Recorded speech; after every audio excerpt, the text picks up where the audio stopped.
talk that I conducted of about a year ago. And in that talk, I talked about how parents and autistic students could evaluate college programs as to how they can help autistic students. In this particular talk, it's on how parents and autistic students can evaluate corporate programs when the students graduate from college. In particular, programs in STEM at technology organizations. This is a paper and a study that I conducted during a sabbatical that I had last spring, where professors have the opportunity to do further study on topics that interest them. And one of those topics for me is disability. So the question is, why did I do this particular paper? Because what I've heard from Beth and also from former students at my school, Seidenberg School of Computer Science and Information Systems at Pace, that conditions are not always ideal for autistic students when they graduate into organizations. And the experience is not as good as experience for non-autistic students. But what was motivating for me is that estimates of 85% of underemployment or unemployment of autistic STEM students following graduation 5 years. 85% underemployed, unemployed following graduation in 5 years. And this was a factor in motivating me for doing this particular paper and study, because I believe that firms can be considered for improving employment practices for including autistics with skills, in particular STEM. But my presentation is also applicable for autistic students not in STEM, but the focus is a bit more on STEM. So how did I do this particular study? I designed a model, okay, and I designed the model from what I believe to be best of class practices that can be found in the literature. I evaluated practices in more than 75 publications in the US relating to how autistics are employed to the best of their ability or not to the best of their ability. And what's important here and what's different about my paper and study, this is beyond the basic ADA requirements that firms have to have. And I think that this is a benefit of this particular paper.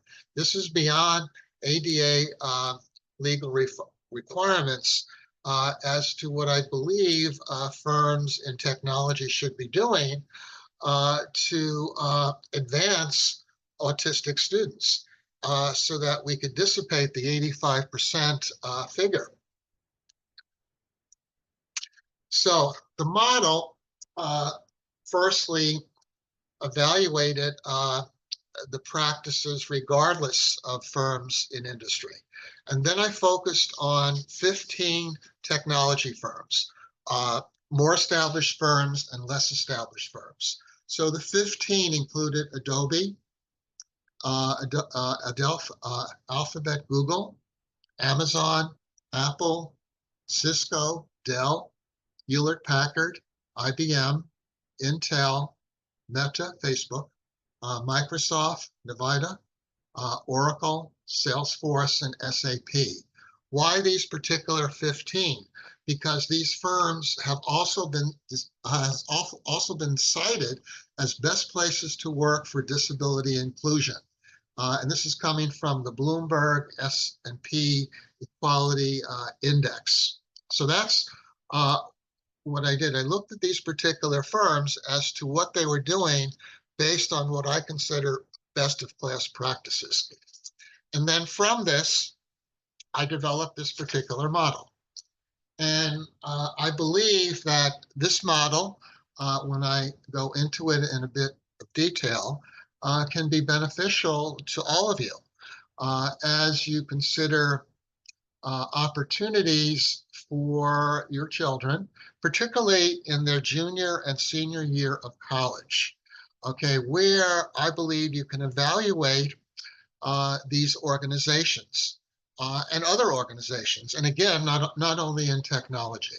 And so, as you see here, there are five constructs, as I call them, or five areas of focus. And then from these, yes, go ahead. Questions? So from these five constructs, there'll be, believe it or not, 73 factors or features by which you and your children can be evaluating these organizations. Are these organizations where you'd like to have your children employed, hopefully with the objective of them uh, continuing in these organizations or other organizations in technology after 5 years. So what are these so-called constructs? Adaptive pre-employment is what you might focus in on at the very beginning of the hiring or interviewing process.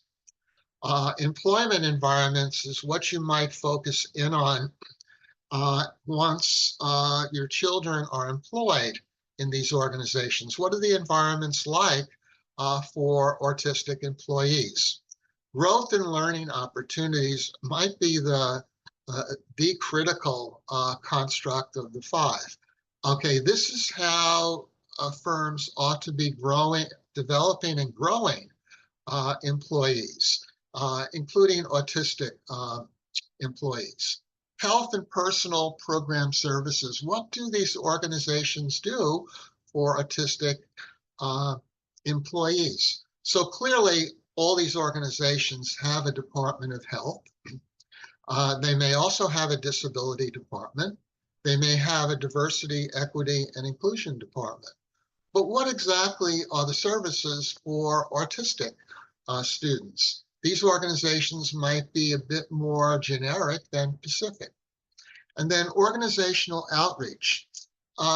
Firms, organizations may not be current on how to engage autistic employees, but there are organizations that there are external organizations that these particular technology shops can engage and without cost. And again, all of this is not only for students in STEM, but it could be for other students.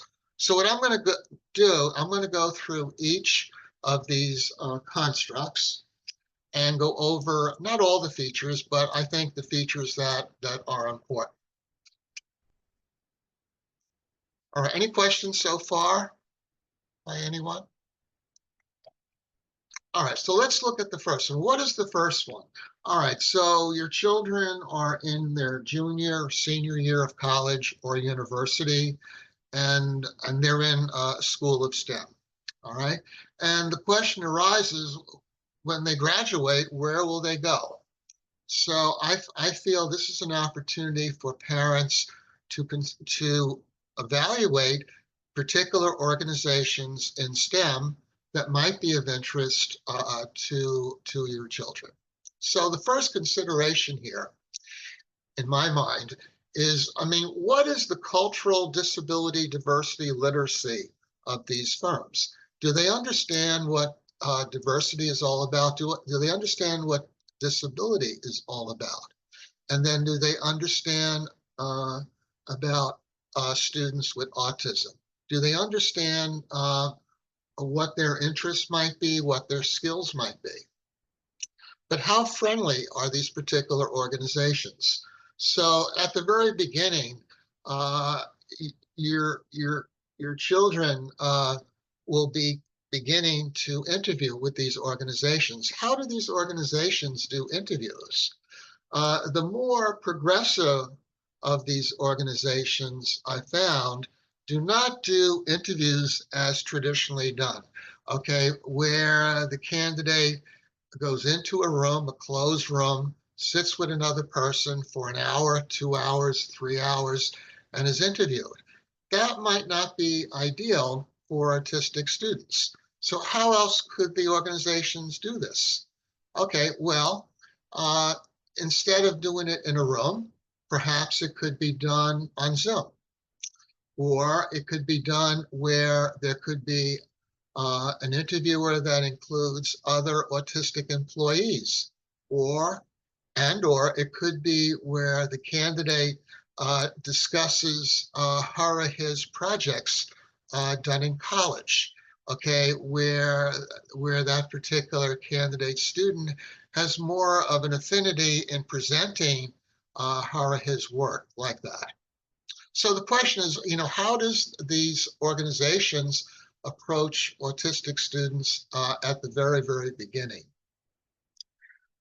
They might have employment environment tours, which are ideal. Uh, but how about having internships? This is an excellent opportunity, not only for autistic students, but non-autistic students to get into these organizations, learn a lot more about what's there and whether they like being in such organizations. And then, of course, being in these internships, this can be on their resume so that when they graduate, they have an edge over other students that have not been in such programs. What else do I have here? Again, clarifying exactly what are the interests of these students first, and then clarifying what their skills are. And a high number of autistic students in STEM have high quality skills, even better than non-autistic students. So I think those skills should be clarified at the very, very beginning.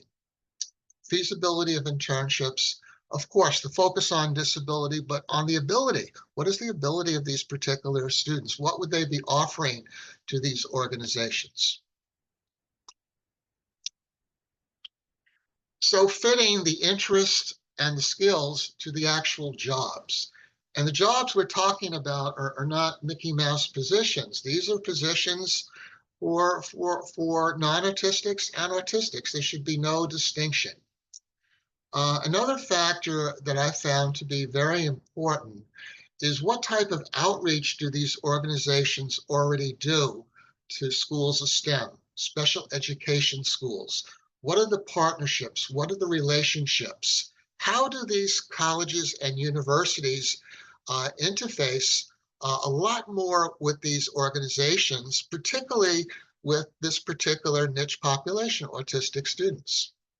How about interviewing with alumni autistics? That could be very interesting to do.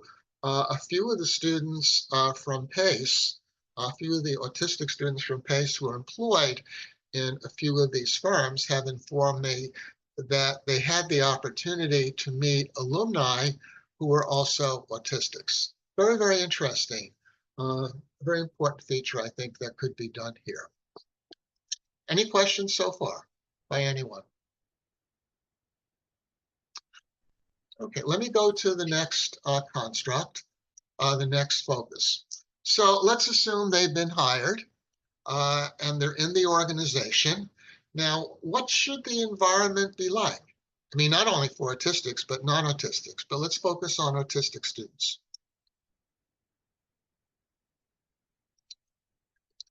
I mean, at the very beginning, the responsibilities and roles should be very clear. There should be no distinction between positions for autistics and non-autistics. Positions should be competitive, no Mickey Mouse projects. But what I found to be very important from the literature is that autistics should not be isolated from non-autistics. So projects that are being done on teams should include autistics and non-autistics. This affords the opportunity for non-autistics to learn a lot more about the potential of autistic students, and the autistic students begin to learn a bit more about the non-autistic students. And this is where partnerships and relationships begin. So clearly, They should have autonomy, flexibility, independence on the projects, but I believe that should be within the context of teams. Okay, so that they're always integrated in the process. They're always integrated in the organization. I also feel that they should have the opportunity to be on projects where they can be done remotely. I mean, that's happening more and more because of COVID, but I think that should be part of the process.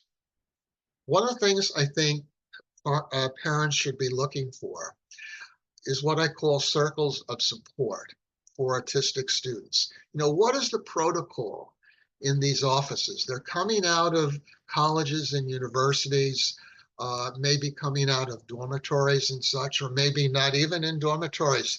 I mean, the environment is very different than in a college and a university. I mean, what are the informal rules? What are the hidden rules of how to advance in the organization? These circles of support could include other autistic employees and non-autistic employees. It could also include managers. It could include executives as mentors. I think this is very, very important for almost anyone coming into an organization. Autistic students might need tools. They might need iPads. They might need tablets. In organizations of technology, all those tools are there. And I think firms should be proactive about applying them to autistic students if they desire that particular help. But the students have to articulate that they desire, if not require, those tools to be productive on the teams. I also believe that organizations should have an executive sponsor at a high level for autistics in the firm.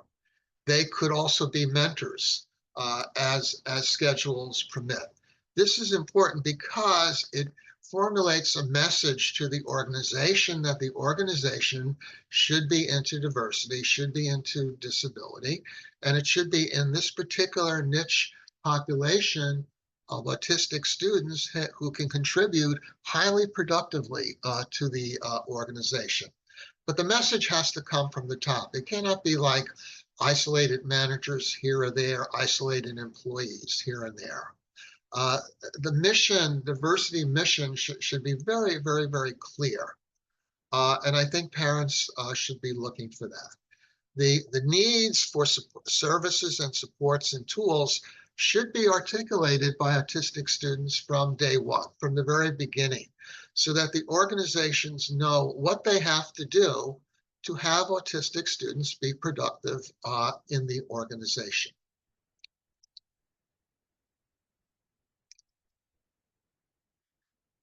I also feel what I found in the literature, there should be guidelines, so-called guidelines on cultural diversity for non-autistic managers and non-autistic employees, learning more about this particular population.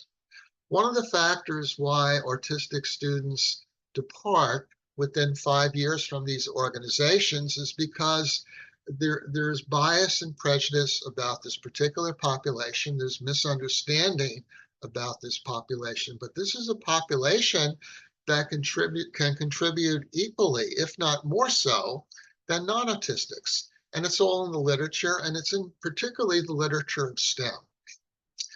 I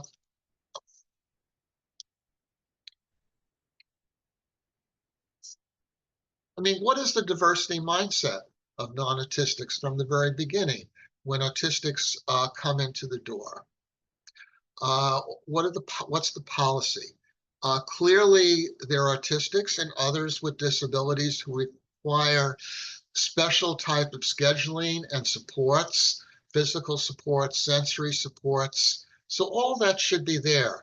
A bit of it is also in ADA, so it's a requirement. But again, it's very important that autistic students, the parents, the students articulate what type of supports are needed so the organization understands this from the very beginning. Again, the projects should be not Mickey Mouse projects. They should be impactful projects. And ideally, not necessarily in one department. They should be in other departments so that their perspective of the organization can improve. Whereas in maybe one department, the opportunities may not be there in the perception of the student, but there might be opportunities in other departments of the organization.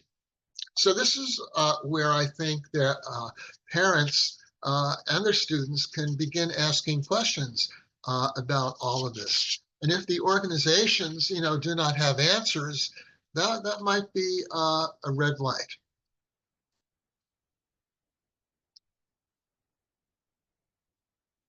Also, my message here is that we do not isolate autistics when they come into the organizations. They should be with non-autistics. And if at times autistics would rather have private time, ideally there should be rooms to do that. All these organizations have the space to do this. However, there should be an option where autistic students with disabilities have the option of not disclosing disabilities. Now, this could be an issue in terms of then, well, what type of supports are needed?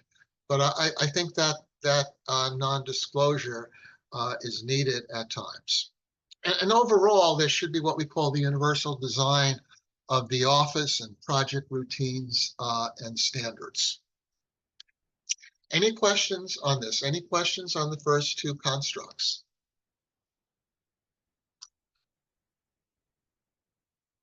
Any questions by anyone? Everyone's still there? Still here. Great information on post-college. I did have some curiosity about the college years, but we're still here. Right.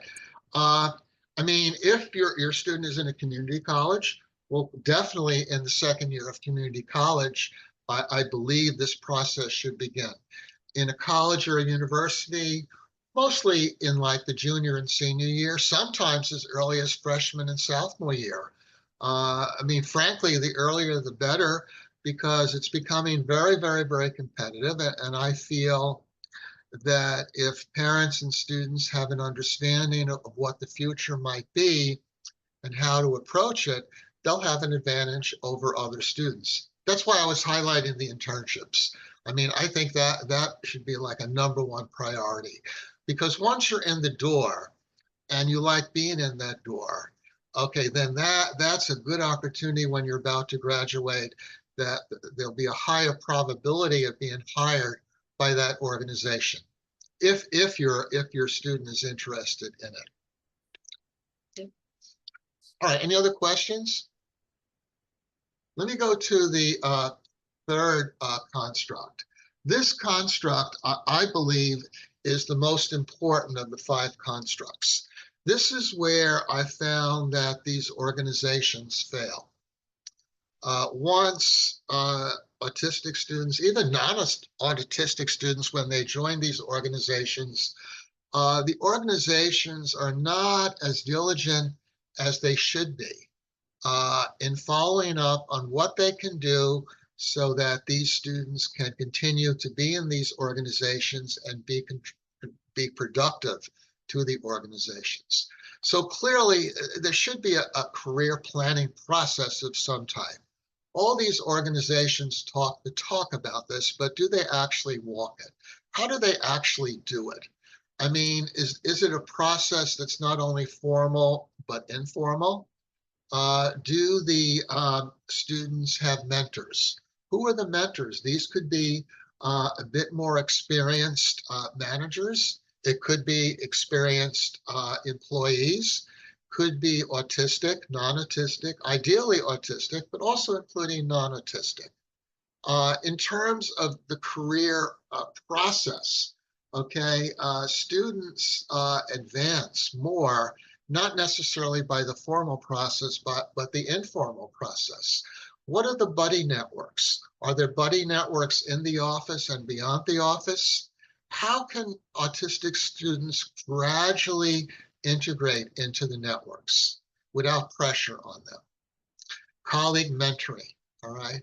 Also, what are the skills? All right, technology is constantly changing. Artificial intelligence, as an example.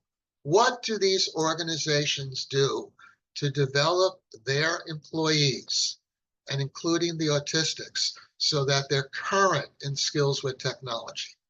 And what I feel, it should not only be skills in technology, but non-skills, non-STEM skills, so-called soft skills, communication skills, critical thinking skills, creative thinking skills, problem-solving skills, teaming.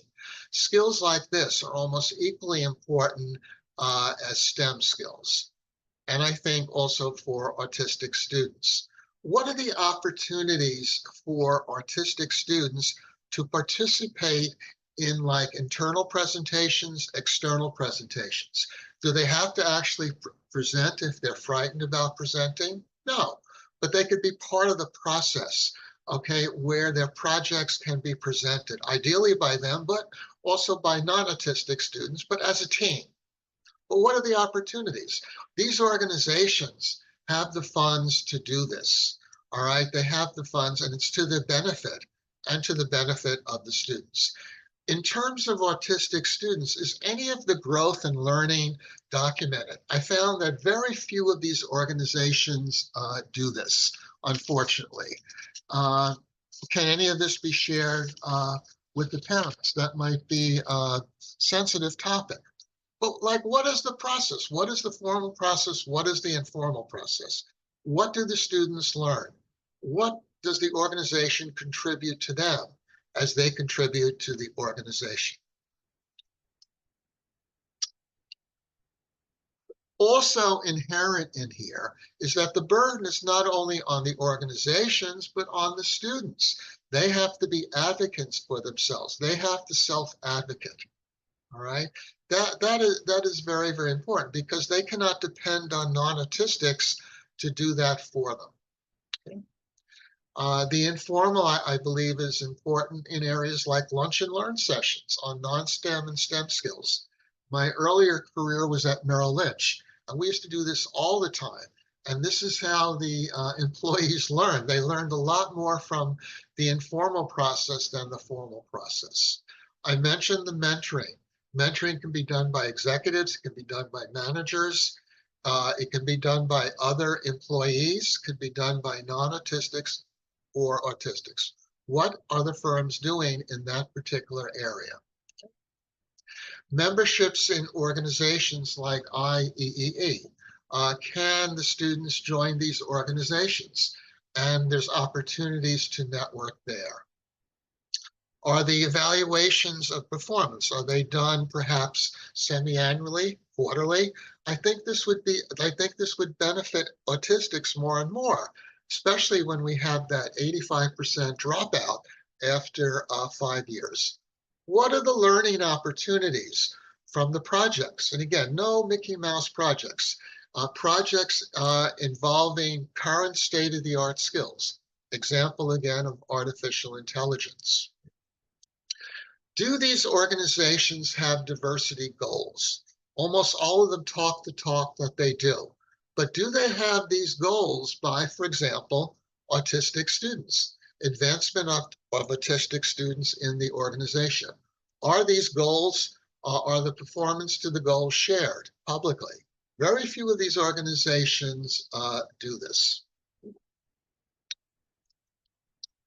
Okay, and what are the supports that are optional? All right, the students might have ideas on where they would like to learn, what type of skills that they would like to learn, what is their voice in this? What have other autistic students learned in these organizations? And again, from the earlier construct, can autistic students meet autistic employees in these organizations so they can get the actual story of what it's like in these particular organizations? And I found that of this construct, most of these firms and organizations do not do enough in this particular area. Any questions on this construct, growth and learning opportunities? Any questions by anyone on this?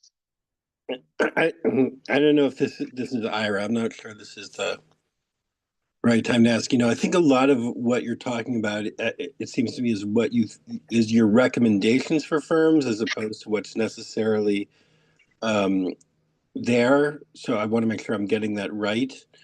All And right, then, so let me clarify that firstly.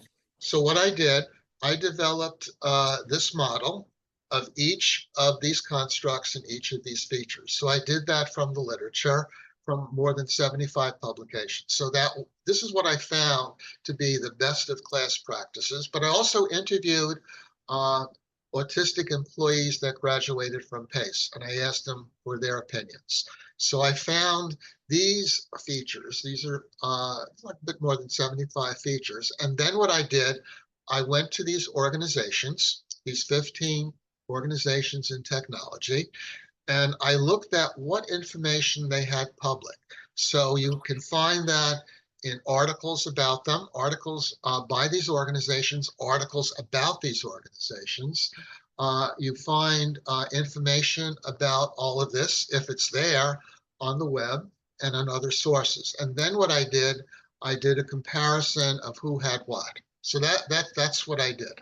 And what I'm doing here, I'm presenting the best of class practices. And then in a few minutes, I'll tell you, what the overall score is for these organizations. Did I answer your first question? yeah, I think you did. And maybe you'll, but if I hadn't asked, I would have figured this out at the end of the talk. But with like some of the examples you're giving is like, like if someone doesn't like to present orally, so there should be opportunities for them to, work in a group where they don't do that part, but do something else. And, I'm just thinking, unless an organization is legally mandated to be inclusive, this way, it's not clear to me like what the motivation is for them to do this. They're, basically they could try to look for a neurotypical person who could, present orally and do other things behind the scenes, or in this case, someone who's not neurotypical and for sure has other attributes, but maybe a neurotypical person has those attributes also. Like, I'm wondering how these companies are thinking that this is to their advantage to have people that they have to accommodate as opposed to people that they don't have to accommodate. It's just confusing to me. Well, firstly, uh, this is not being presented as charity. Okay, that's first and foremost, because these are students, in particular STEM. These are students that have high quality skills. And what we find at Pace University, we have a program called the OASIS program, and we find that autistic students in STEM, science, technology, engineering, and mathematics, have higher skills in STEM than non-autistic students. And this has been historically so. But the dilemma has been when these students graduate, the perception of organizations is that they are evaluated based on non-technical skills, interpersonal skills, which are not necessarily the forte of autistic students. So why should they hire autistic students? Because this is a population of students that have been historically marginalized and neglected in industry and in society. And people like Beth and myself and other colleagues are saying this is an opportunity for organizations to improve their technology, to improve the productivity of staff in technology by hiring this particular population. That's why these organizations should do this. These are skilled students. And why are they not being hired? And what we're saying is once these organizations hire autistic students and learn what they can do, but also nourish them throughout their careers, especially at the beginning, the benefits to these organizations are quite high and higher than non-autistic students at times. Non-autistic students are needed, but we're contending here that autistic students are needed. And the more progressive organizations are doing this as well. I'm not sure if I answered your question. It does. Thank you very much. Or Beth, do you want to add any comments to my comments? No, yes? You're having dinner. Okay, I understand. All right, any other questions by Not anyone? yet, not yet. All right. Ira, thank you for your questions. All right, let me go to a fourth and fifth construct that most firms and organizations are not doing, but they could do without almost any cost to them. Health and personal program services for autistics. I brought up the point at the beginning that all these organizations have a Department of Health. But historically, they've not been focused enough on employees with disabilities. And if they are focused on employees with disabilities, these are employees with physical disabilities, such like having access through wheelchairs and such. All right, but they've not been focused enough on autistics. They may not have experts in the department who know enough about autistics. Diversity, equity, and inclusion departments have not focused enough on employees with disabilities, including autistics. And if there is a disability department, again, what is the particular focus? So in this particular area, I found that progressive organizations are partnering with other organizations to help them to learn more about autistics. But there can be actual partnerships like with, for example, Beth's organization. I partner with an organization called AHRC NYC. It's also called ARC in New York State and in the US. Okay, organizations could partner with these organizations to learn a lot more about autistics. These are rehabilitation services, nonprofit provider services. Okay, but what about employee resource groups? Okay, we have these groups for other populations in organizations. How about these organizations for autistics and STEM? I found a few organizations that are doing this, and it consists of employees, and they manage these groups, okay? And they become the advocacy groups for autistics and employees with disabilities in the organization. What about recognition programs for autistics? There are recognition programs for other employees. How about a particular focus on autistics? How about an autistic day at the organization where autistic employees can present their projects? Again, with non-autistics. All right, what type of events are there for autistics? So we can highlight this particular population a bit more as to what they're contributing to the organizations and giving pride to autistic employees as to what they're doing in the organization, giving them recognition like other employees. Not all of these organizations I found are doing this. Most of them are not, unfortunately. What about optional services for local transportation? I found a number of these organizations not in New York City, but in locations in suburbia that had these optional services for local transportation. What about optional wellness tools? Essentially, what are the health and program services for autistics that are offered?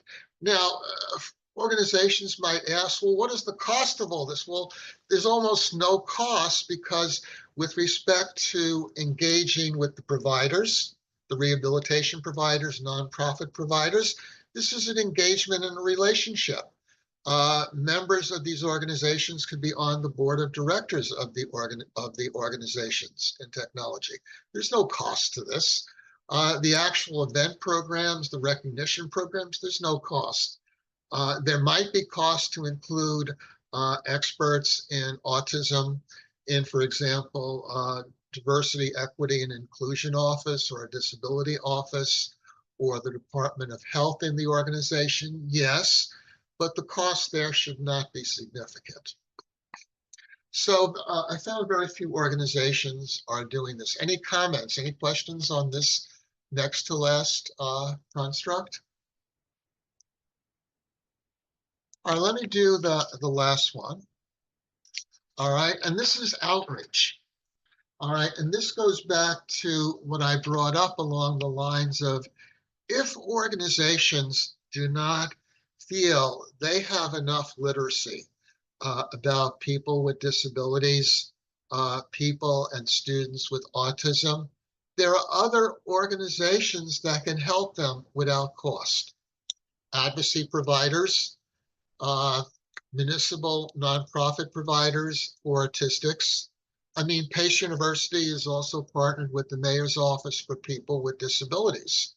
All right. And if we have organizations that would like to learn more about how to better employ autistic students, we can engage them with the Mayor's Office for People with Disabilities, Tech Kids Unlimited. There's other organizations that are there to offer this type of support. If I recall, Beth did a presentation to the faculty of my school about a year ago about the importance of autistic students and about the skills that they offer. And this is to our university, but I'm sure that she would be enthused about doing presentations to like the organizations that I studied during last spring. Special education schools. What I found is when the students graduate, there's almost no relationship to the schools of the parents and the students with schools of STEM, special education schools. I mean, this is very, very important to do. Parents pay a lot of money for their students. At PACE in our OASIS program, they pay even more money for autistic students, but the relationship is almost discontinued when they graduate. All of these organizations can help organizations in technology on how best to take advantage of students with autism. And what are the opportunities to volunteer too, if these particular students would like to do this? So any questions on this final construct?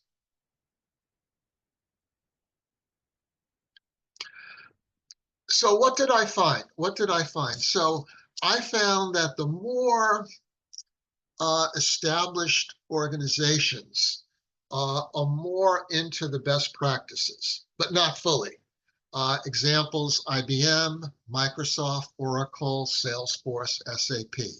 When you look at their organizations on the web and ask the question, what are they doing for students with autism? You'll find a diversity of programs that correlate to my factors and features of my model, but not all of them. Not all of them. Mostly in the area of the first construct and the second construct. In the third construct, growth and learning, not so good. In the construct of the fourth and fifth, almost not good at all. The less established organizations in technology, they're into less of this. And that would be Alphabet, Google, Facebook, Meta, and Naviva.